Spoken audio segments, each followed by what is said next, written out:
Yo guys, Nahman here, and I just wanted to talk about Detroit Become Human and my experience with it and how I felt about the game overall.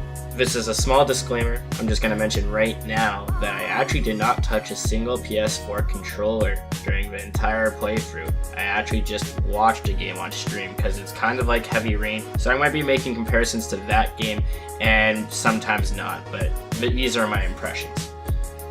Overall, I think it's a pretty good game from a viewer perspective. The gameplay, I can tell right off the bat though, without even playing it, it gets stale. But it is like Heavy Rain, so you're gonna expect that. It's more for the story over gameplay or gameplay mechanics.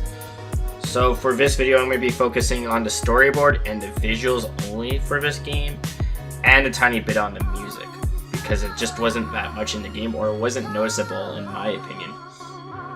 So I'm going to start with visuals, and I'm going to say the visuals look good most of the time. In action sequences, when like you're chasing someone, it's always super dope. They like make some very nice shocker parts of action sequences, and it's just well done. You can tell that they put the most amount of their time into those parts of the game. However, sometimes it looks like it's straight out of a fucking PS4 game, and it looks like fucking dookie butter. Just take a look at Sumo in this part right here.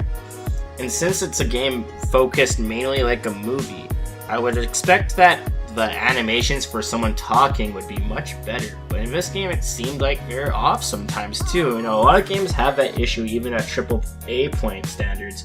But regardless, they had more time to work on this since they didn't have much gameplay mechanics to work on to begin with. So I just don't know why the syncing wasn't there. Overall, I give the visuals a nice 7 out of 10. Looks good a lot of the time, but kinda can look like a PS2 game, and the voice syncing was off with the animation. On to music. Music was alright in this game, like it was really well done. I actually really liked the soundtrack, but it's not so noticeable during the game. I'm not sure if that was intentional or by accident to the developers, but I kind of wish I could hear it more during scenes, just because it was so well done. Like on the action scenes, you can hear it, like always with these cheese scenes, it's always so well done, but it's easily the best part of the game is just watching these chase scenes. The rest of it's just kind of lackluster, in my opinion. I give the music 8 out of 10, just because I liked it a lot, but it wasn't really noticeable during the game, and that's what matters the most. And on to the part where I thought Detroit Become Human shines the most, its story. In the storyline, you focus on 3 characters, Marcus, Connor, and Kara. All have very outstanding stories.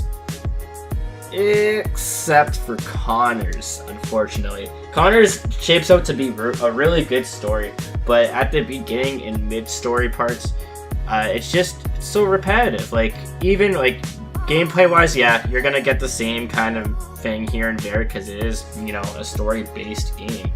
But even the story was just repeating itself on scenes with Connor. I was like, what the fuck is going on here? Is there gonna be some development with this character's story? Or is he just gonna keep being detective all the time? Eventually though, his storyline does live up and it becomes really good. A little too close to the end though, and that's what makes me the most disappointed with this story. Marcus, the freedom fighter story, was actually my favorite in the entire game. He easily had the highest severity for decisions, meaning like they carry the most weight in the game. Unfortunately for Marcus's story, those decisions you have to make were always kill or not to kill. They were never different for the most part. Maybe there's one time where I'm not gonna say, but one time in an entire 8-hour plus game is not good for a game that's based off of decisions. Kara, the refugee, also had a really great story too. It was probably like very close to Marcus's for my favorite story. Her decisions were different. You know, easily a lot of the action just so different from the other 2 stories. It was kind of just so nice to like have a different situation. And the problem with her story is it just fucking ends.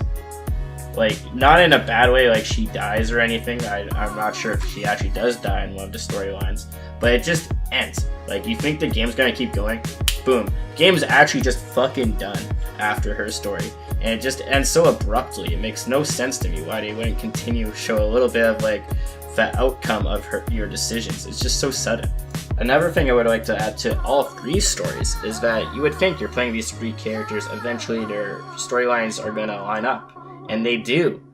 But the issue is, they line up for 30 seconds in one situation, in the other situation, literally 5 minutes, and that's all the interaction you have between 2 characters. Except for one point, I guess, where it happens, but there's no groundbreaking decisions between all 3 of the characters. And I just find that so disappointing, like, so all this potential wasted because of that. Story I put at an 8.5 for sure. Really well done story. I just wish it played out a little differently. I wish that the decisions that you made seemed like they had more weight, because they really don't. And yeah, I shit on this game really bad, but I don't think it's a bad game at all. There's just a lot to nitpick from it. And compared to Heavy Rain, like, there wasn't that much of groundbreaking changes. Heavy Rain did that whole gameplay perfectly, in my opinion. I watched all of it twice, and I thought it was just so well done. It was longer. The decisions you made in Heavy Rain were just heavier all the time and different. And it seemed like Detroit Become Human just kind of fell flat on all of those aspects. Regardless, I'm giving Detroit Become Human from a viewpoint perspective. Keep in mind, I never actually touched a game with a controller, so it might be more immersive when you're actually playing it. But from a viewer standpoint, I'm giving it a 7.5. Really good story, good visuals most of the time, just inconsistencies that bring the game down so much, in my opinion.